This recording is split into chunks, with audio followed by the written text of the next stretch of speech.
So let me ask you something. Have you ever woken up at 3 o'clock in the morning with your mind racing about all the stuff you need to do? Or maybe you've had that overwhelming feeling of having way too many projects going on at once with no idea which one to tackle first. That was totally me a couple of years ago. I had sticky notes everywhere, multiple to-do apps on my phone, random lists in different notebooks, OneDrive, Google Drive, NAS, and still important stuff kept falling through the cracks. I was constantly stressed, always feeling like I was forgetting something important. My brain was basically a 24/7 anxiety machine. Then I picked up this book called Getting Things Done by David Allen. Now, I'll be honest, at first glance, it looked like just another productivity system.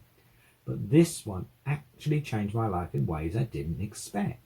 So, what did it do to help manage my work and personal life, and how might it help you find some mental space too?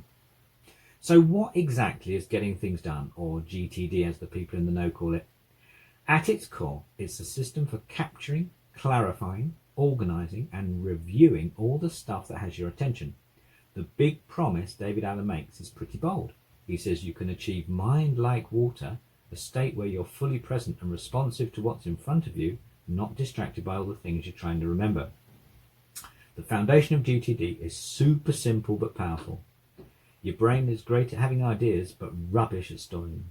Alan argues that all those open loops and incomplete tasks create what he calls psychological drag. They take up mental bandwidth even when you're not actively thinking about them. GTD workflow breaks down into 5 basic steps. First, you capture absolutely everything that has your attention. Work stuff, personal stuff, someday maybe stuff, everything. And I mean everything. From finish quarterly report to buy more dog food to maybe learn Italian someday. Second, you clarify what each item means. You make it absolutely clear. Is it actionable? If yes, what's the very next physical action? If not, is it reference material, something to trash, or something to revisit later? Third, you organise the results. Next actions go on context lists like calls to make or errands to run. Project plans go in a project folder and so on. Fourth, you reflect on your system regularly, doing weekly reviews to keep everything current. And fifth, you engage with your tasks based on context, your time available, your energy level, and your priorities of the day.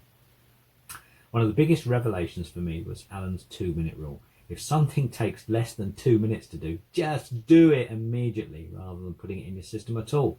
Game changer. Another key concept is what Alan calls the next action. Instead of putting vague projects on your to-do list like wife's birthday, you define the specific next physical action. Call Dad to coordinate gift for wife's birthday. This removes the mental barrier of having to figure out what wife's birthday actually means when you look at it later. When I first started reading GTD, I realised just how much mental clutter I'd been carrying around. I had the constant background hum of anxiety from all the things I was trying to keep track of in my head. What really hit home was when Alan talked about the difference between reacting to the loudest or newest thing in your inbox versus making conscious choices based on the full inventory of your commitments. I've been living entirely in reaction mode. Whatever screamed loudest got my attention. I also saw how I've been setting myself up for failure with vague to-do items. I'd write down something like website project and then feel overwhelmed every time I looked at it because I wasn't clear what the next step actually was. The weekly review part initially sounded like a luxury I couldn't afford, who has 2 hours every week just to review their lists, but I realised that without that review I was spending way more time being confused, duplicating efforts and putting out fires. One part that really challenged me was Alan's suggestion to capture absolutely everything. I've been using a hybrid system where important stuff went in one place, work stuff stayed in another, and random ideas just lived in my head. No wonder I was dropping plates left, right, and centre. After reading GTD, I decided to go all in on the system. Here's what I actually implemented myself. First, I did what Alan calls a mind sweep. I spent a whole Saturday capturing everything that had my attention. Work projects, home repairs, birthday gift ideas, books to read, dentist appointments to schedule. Everything went into one massive list. It was both terrifying and liberating to see it all on paper.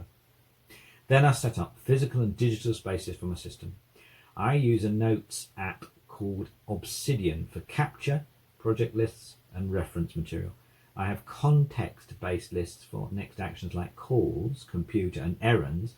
I even set up a waiting for list to track things I've delegated or I'm expecting from others. The game changer for me has been the weekly review. Every Friday afternoon, I spend about an hour going through my entire system, checking on projects, updating next actions, and making sure nothing is falling through the cracks. This single habit has probably reduced my ambient anxiety by like 80%. I've also got religious about the 2-minute rule. If it takes less than 2 minutes, I just do it immediately. Responding to simple emails, making quick decisions, putting things away. It's amazing how much time this reduces as we go on doing the prevention of a build-up of small tasks. The results have been pretty dramatic. Within a month of implementing GDT, I stopped waking up at night thinking about random tasks. I'm meeting deadlines without the last-minute panic, and most importantly, I feel like I could be fully present when I'm not working because I trust that everything important is in the system. Don't get me wrong, I'm not perfect at this. Sometimes my inbox still overflows or I skip my weekly review when life gets crazy. But the difference is that I now have a clear path back to clarity when things get messy. Right, homework, as they say. Questions to reflect on. As you think about your own productivity system, or lack thereof, here are some questions to think about. What's currently taking up mental bandwidth in your life? What projects, tasks, or ideas do you find yourself thinking about repeatedly? How do you decide what to work on each day? Are you being intentional or just reacting to whatever seems most urgent? Where are you storing all your commitments right now? How many different systems are you using to track things? When was the last time you felt completely caught up and on top of everything? What conditions made that possible? What's one small step you could take this week to reduce the mental clutter in your life? If you decide to try out GDT, and I hope you do, I'd love to hear it works for you. Drop me a line and shoot me a message with your experience. And remember, the goal isn't perfect productivity.